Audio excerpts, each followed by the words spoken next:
Amigos, ¿qué creen que me encontré en el jardín? Es un tapón de pluma y cómo se me hizo peligroso como yo vi con él. Aquí lo traigo en la boca y no se lo quería dar a mi mamá, así que me escondí abajo de la camioneta.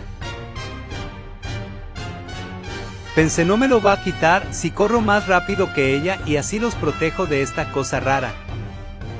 Peligro en acción.